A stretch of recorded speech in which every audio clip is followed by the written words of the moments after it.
At this time, I'm honored to introduce the Honorable Sheldon Boyd, Secretary-Treasurer and Speaker of the Mille Lacs Band Assembly.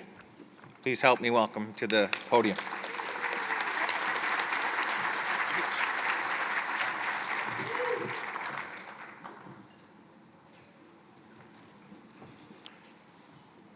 Good morning, everyone.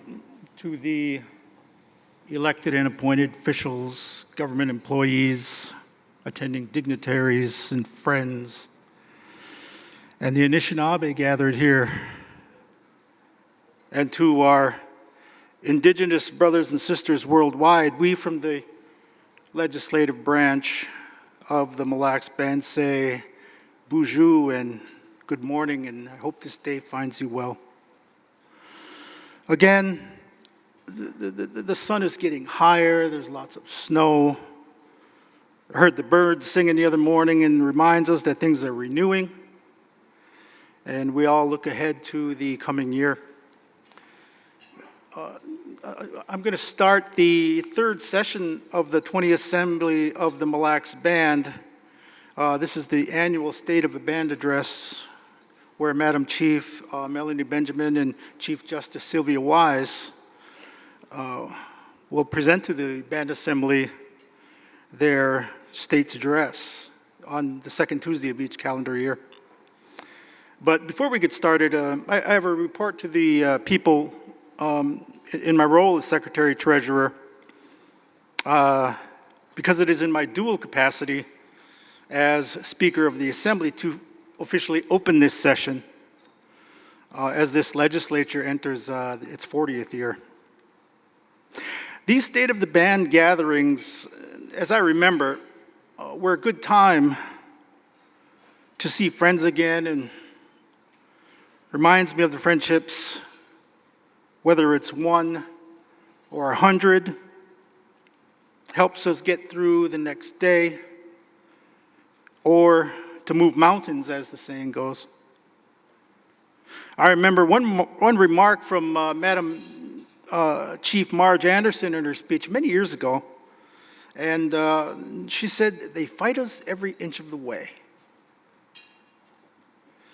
Looking back, now it's so true, and the battles continue, and those comments were before the treaty rights, the reservation boundary, and the gaming era was just beginning. Those were mountains of sorts, and our leaders didn't shy away from the fight. The people of the Mille Lacs Band, by majority vote this past year, authorized 4 more years to continue the direction of this legislature. In preparing for this morning, I began to reflect about the last 4 years of accomplishments and their impact moving forward. Most important is the timeliness of a financial milestone concerning the treasury of the band, but I'll get to that. Looking back for evaluation, self-evaluation, there were 3 goals that I had put online, and I put those out there on October 17, 2018. And that was after 100 days, when you get a realistic sense of what can be accomplished per your statutory duties, the job ahead, so to speak. The first 100 days, they targeted 3 things: transparency, lawmaking, and investments. And I told staff, we got 4 years. Transparency became live streaming of sessions of band assembly, and lawmaking became the reviser of statutes. The third, financial investments of the band, that was the mountain. Now, you can't see all of a mountain because of its size. You know there's a lot there. And usually you can't conquer a mountain without a plan and friends. The world of financial investments needed months of travel, asking questions, where there were many freely offering advice in their knowledge. The enormity of the issue became apparent. Now, looking back, the treaty rights, reservation boundaries, and gaming era were issues our leaders took head on. In reflection, there became a realization that the position of leadership doesn't mean you're the fastest, you're the smartest, or the strongest. Because I look around and I see so many band members who shine so bright in what they do. I think it's more about being perceptive. It's about purpose now for me and less about ambition. Maybe ambition gets you there, but clarity and direction is what you find in purpose. Also, there were words that helped me that I'll mention later on, and those words were, because we didn't want people to forget. And I'll get to that. Now, about those 3 goals. Now, I'm proud to report that these achievements were primarily the work of the legislative staff and their ability to collaborate with so many people. To my friends in legislature, live streaming, reviser of statutes, and Title 17, Chapter 3 Institutional Investment Committee, you all found common ground and made 3 goals a reality, and I thank you. The legislative branch, and they did it in 4 years. That's even more amazing. The legislative branch is in our temporary care, and we'll pass that on to the next generation. Darcy Big Bear, Deanna Sam, Samira Kimpson. I tell Samira everything. She got to know what I know. Brianna Boyd, Hannah Valento, Adam Candler, Mal Toll, he's in the back somewhere. Kiana Morrison, we miss you. Slippery Joe Jensen. And Valerie Harrington Wind. Now, thank you. It's friendship and teamwork that is core to this work product that they've produced. Now, the impact of these 3 things is, now the impact of live streaming remains to be seen yet. It's only been 18 months. Live streaming is not a one-way street, and it's the people of the band, the viewers, that are breathing life into live stream and making this something more than we all imagined. We didn't foresee a session with over 600 viewers and other sessions with 200 to 300. Regular sessions consistently have 100 viewers. That shows ownership by the membership. In the first 100 days statement that I mentioned earlier, I wrote, people in power should not be allowed to be comfortable. Those in power need to be watched and constantly evaluated by those not in power to guard against the tendencies of human nature. I still believe that. Now, the impact of the reviser of statutes now is legacy. The bulk of the material that the reviser of statutes rides on the shoulders of the work of band assemblies over the past 40 years, the written law. The legacy of the work has been completely cataloged. Guidelines for storage have been established by legislative order, and current statutes have been republished in new books that are free to band members. Publications and updates in hard copy and electronic media are invaluable to the elected officials and staff in their work of drafting bills and resolutions and continue the business of lawmaking. Hard copies are also sent to various institutions, including the Library of Congress, where now the Mille Lacs Band statutes takes a place on the shelves among the other nations for historical record. Again, staff made this a reality that surpasses certainly what I had in mind. Now, the impact of the investment committee is generational. Concerning the establishment of the investment committee has significance that cannot be overstated at this point. Now, there are various types of investments, right? Personal, retirement, 401ks, family fortunes, for example. And there are institutional investments of organizations and governments, large entities that have specific needs and industry standards. Institutional size investments in best practice have a diverse group of professionals overseeing the portfolio because of the size and diversity. These are called investment boards. During the first term, there was an independent analysis of the Mille Lacs Band investments that gave sound reason for the law that now mandates an investment committee.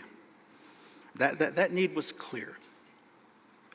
The same laws that applied some 35 years ago when Secretary-Treasurer Doug Salmon, OMB, oversaw a total government budget of $2 million and had accounts at Onamia Bank for payroll, et cetera.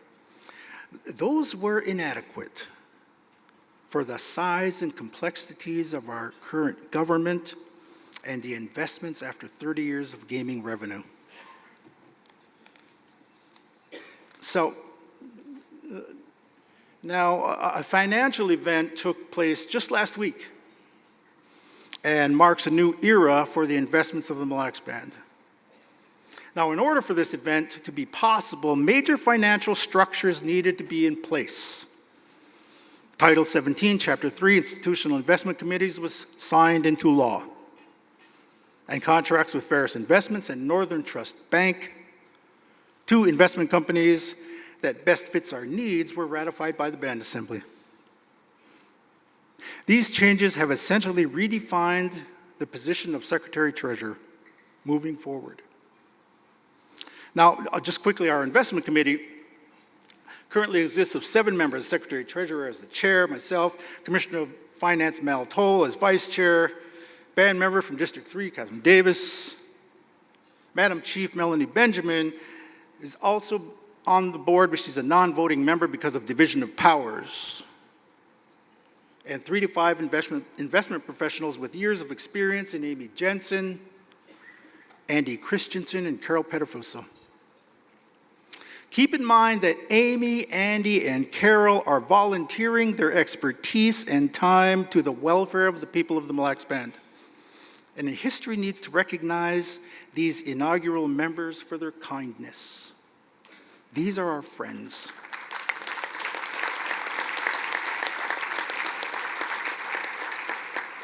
Now, this last year, just after months of evaluation and planning, beginning just last Monday, January 3rd, 2023, the investment portfolios of the Mille Lacs Band began a transfer process from existing financial institutions, Merrill Lynch and Morgan Stanley, to Northern Trust Bank. Various investments will now be advising on the management of our investments, ending a decades-long investment structure that demanded better oversight, fee structures, and accountability to the Mille Lacs Band Assembly, fulfilling the duties of Secretary-Treasurer. Now, I want to take this time and want all band members to recognize the leaders behind this landmark financial event. Where was Mal? Mal Toll, Commissioner of Finance. Look, Mal, he was the leader and made all this stuff happen. And Chris Waite, is Chris Waite here? Is Chris? No? Chris Waite from OMB.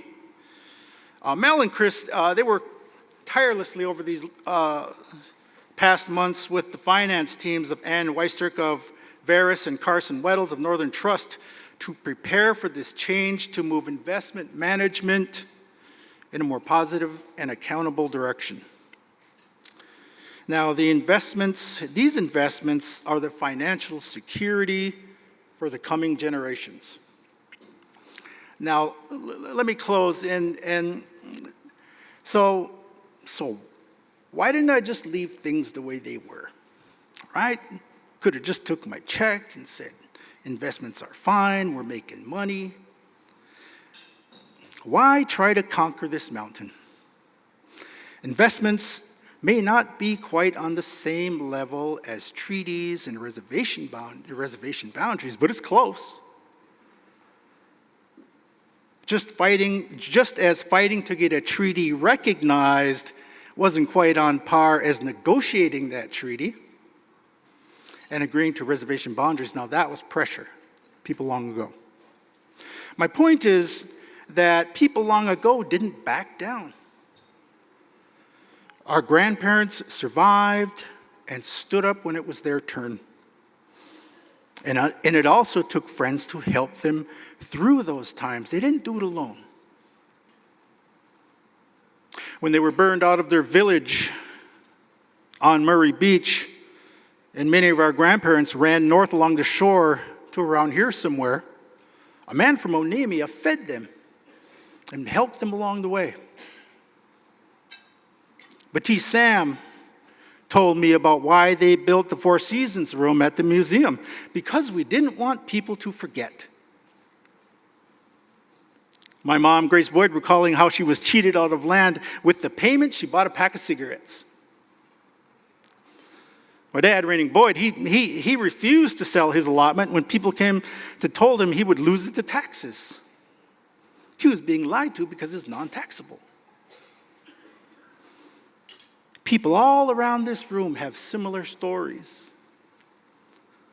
The horror stories of the boarding school era, where they talked of angels but sent demons. People getting off the wagons in White Earth and walking back to Mille Lacs because they refused to leave their home. We were fought every inch of the way to be in this room this morning. I mentioned these unpleasant memories to point out that all along the way, there were people who helped us get to here today. What helps me is knowing that there are still people today that care about us, our communities, our past, and the work ahead of us. There's a word I'd like to leave you with this morning as we all look to the future, and that's friendship. Stay humble and be kind.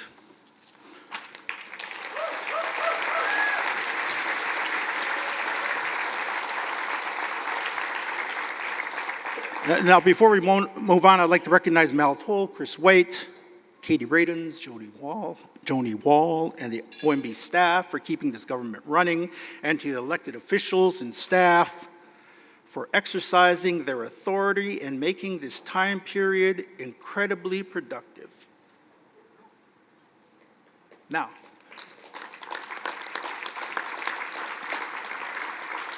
ready? I call to order the third session of the 20th Band Assembly on Tuesday, January 10, 2023. Is there a time, please? 11:24 a.m. Madam Parliamentarian Big Bear, roll call, please. District 1 Representative Virgil Wind. Yeah. District 2 Representative Wendy Merrill. Here. And District 3 Representative Harry Davis. Here. We have a quorum. Sorry.